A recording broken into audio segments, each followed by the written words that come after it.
and how when people see this rifle around my face, around women's faces, that it really influences every interaction that we have.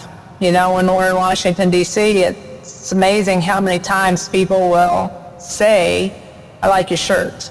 Right. And I'm like, really? That's really good. It's very encouraging. But, you know, the people who don't say anything, or the people who have a negative reaction, they have a positive reaction because I'm going to smile and I'm going to say hi. And it's just going to have some cognitive dissonance of like, she's nice, she looks normal, Right. and she's got an AR-15 on her shirt. Yeah. Yeah, it makes an impact. What you say makes an impact, and also what you don't say makes an impact, right? But basically, I'll just say that women are less likely to wear a shirt like that, but we need to be, because it brings other people around you who feel the same way, and they don't feel as alone. And it also, like you said, you know, you're able to be an advocate for your cause and be like, look, believing in this is still a normal, well-adjusted, womanly thing to do. It's normal, and it's okay to feel this way, and it's okay to look at it together. And it's normalizing guns. Yeah. And you can have a conversation without having any words.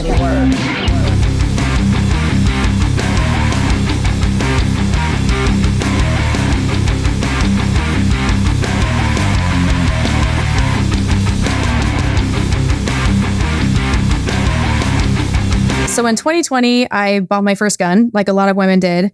And I started looking for resources, you know, women's groups, places I could learn to shoot, just answers to questions that I had when I was trying to pick out a gun. And I really came up short. There wasn't groups in my area that were actually meeting. They were like ghost groups. They said they were there, but then no one would come. Where are you from? Washington. That's right. Mm-hmm. So I felt really underserved, I guess. And I wound up going to a gun store for the first time trying to get answers to some questions, and just walked out of there feeling like a complete idiot. And they didn't have the resources to help me. And I just did everything wrong or wrong, whatever, you know. And so you did everything wrong. Yeah. So, but when I was searching for resources, I did find the DC project, and I was like, oh, well, that seems very interesting. And so it's really cool that we can talk today. And I would love to know more about what it is you guys are doing and how we might help each other moving forward. We're definitely at the point where we're ready to start exploring how we can advocate for gun rights and actually really do something about it and help women and like kind of help them to know and the path forward to like, hey, how can I make a difference? How can I contact the people in charge and so on? So I figured you would be the person to ask or to start with. Well, fantastic. I appreciate you having me on. And our community doesn't understand the threat. Yeah. And I didn't understand the threat for a very long period of time. And the DC project now is transitioned to Women for Gun Rights. It has definitely been a God thing for me. I had no intention to do it. I had no intention to start an organization. It's just something that 2016, I was actually it's 2015. I was in Washington, D.C. area shooting. I shoot professionally, a retired police officer turned professional shooter, and now Second Amendment advocate. But we were in Washington, D.C., and a friend of mine who's big on Capitol Hill, she said, do you want to meet your congressman? And I was totally apathetic, didn't care one way or the other. But it was during that meeting, and I said, hey, is there something that we should be doing to educate the people in this building that are making some really horrendous decisions, uneducated decision? And it was from there that I realized that maybe I could do something. And then I realized I only had standing in Oklahoma, where I was from at the time. Now I'm living in Kansas. But then I started kind of gathering one woman from every state, and we'd go to Washington, D.C. to basically grassroots lobby. We are definitely not lobbyists, but we're advocates, and we just tell our stories. We just wanted to form relationships with people who had been told that we were monsters or that we are bad people, that we love our guns more than we love our kids. And that's couldn't be further from the truth. Of course. So, yeah. So that's where it started. And then fast forward to 2019, we saw Virginia fall to an all anti from governor on down. And I said, oh boy, the fight is in the states. And I asked the women who had been coming to Washington, D.C. to go back to their home states to do the same effort at the state level. So that's where we've been since 2019 is we have state directors and they try to take a group of people to their state capitals at least once a year. And I started this whole segment with understanding the threat. So the threat, what I have seen over the past handful of years, is a very coordinated, very well-funded effort to disarm America. Bloomberg funds Moms Demand Action, Students Demand Action. There's Brady campaign, there's Giffords, and they all coordinate very well to basically demonize gun owners and demonize guns. And that's where you'll see the red shirts that say Moms Demand. They're very good at influencing their friends, their families, their communities, and their legislators. They're very bullish with their legislators. And, I feel bad because we all want the same thing. We all want it to be safe. It's just that in my experience, what they're suggesting, what they're demanding is not going to make us any safer. It's going to make us more dangerous. So it's not going to make us have safer communities. It's going to make us have more dangerous community. Right.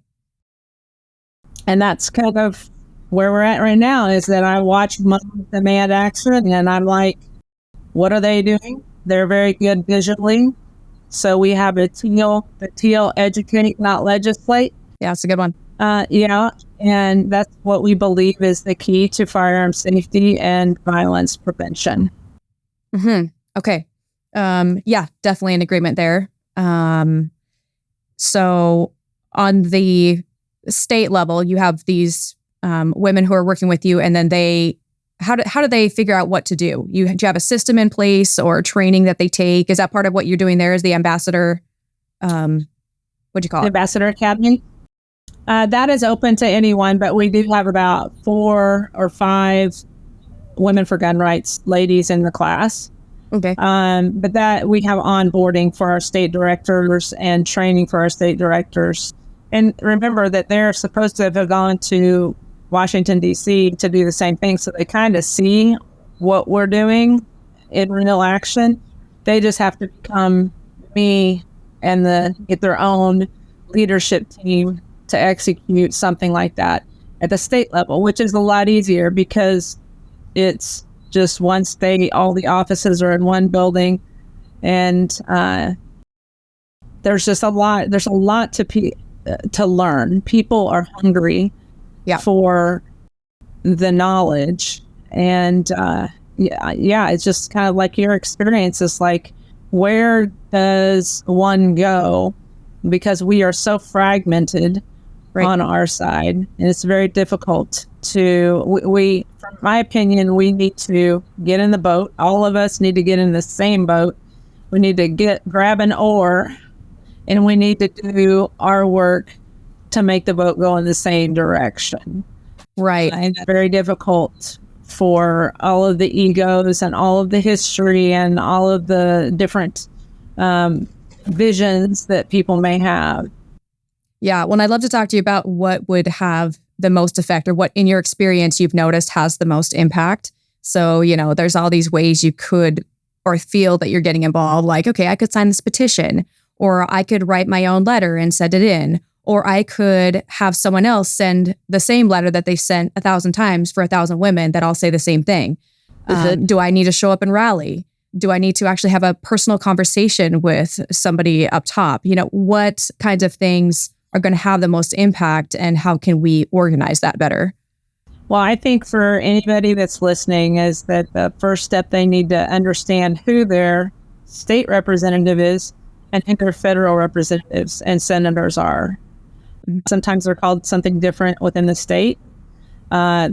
People get those two things intertwined. Like, I have a senator, they think they know who their senator is. I'm like, no, who's your state senator?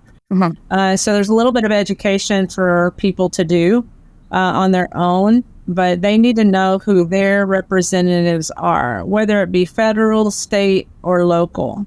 If you really want to make a difference, you're going to need to plug in, and that might be the school board. Yeah, that might be at a local level.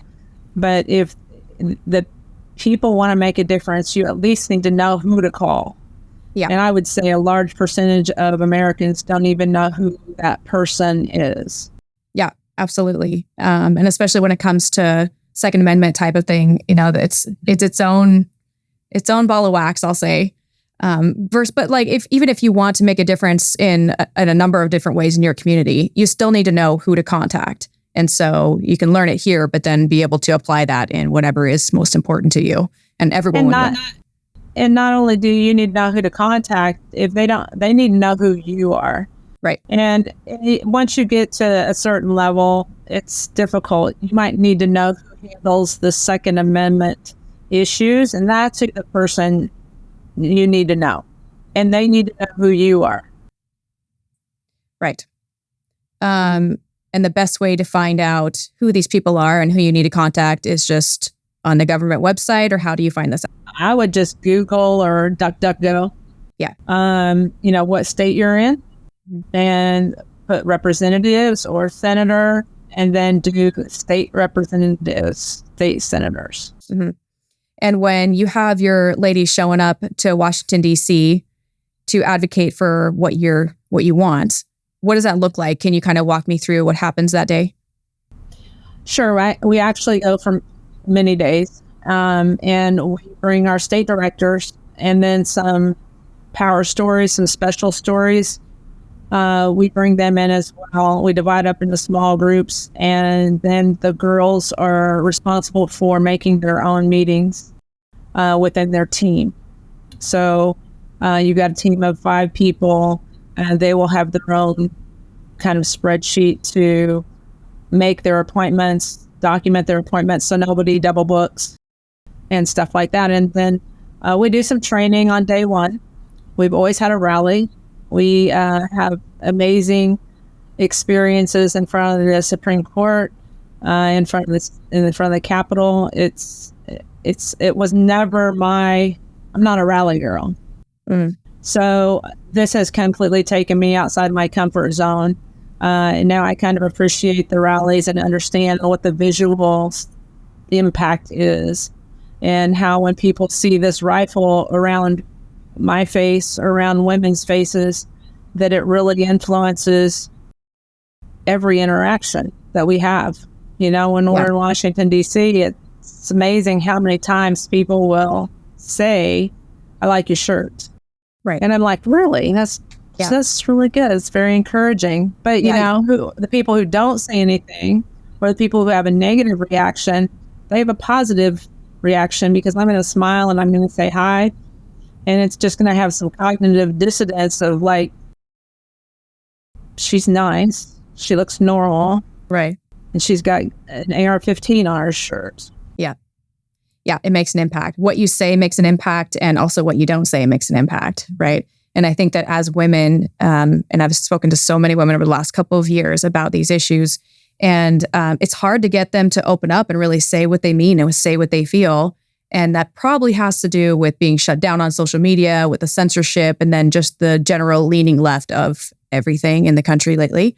Although I do think we are moving back towards the right, but that's a different topic. But basically, I'll just say that women are less likely to wear a shirt like that, but we need to be, because it brings other people around you who feel the same way, and they don't feel as alone. And it also, like you said, you're able to be an advocate for your cause and be like, look, believing in this is still a normal, well-adjusted, womanly thing to do. It's normal, and it's okay to feel this way, and it's okay to look at it together. And it's normalizing guns. Yeah. And you can have a conversation without having any words. Right. Yeah, definitely. Yeah, you see men's shirts all the time that make statements. Like my husband has a whole closet full of them, and there's really not that many for women. They're kind of pathetic. So we got to work on that too. But yeah, and again, another thing to do. Okay, so what are you lacking right now in your organization? What kind of needs do you have? What gaps do you need to fill? Where's your problem areas that maybe we can help with? Well, in order to effectively counter mom's demand action, they have millions of people. And it's really easy for people who are uneducated and aren't in our community to think, I want my kids to be safe. I want gun control.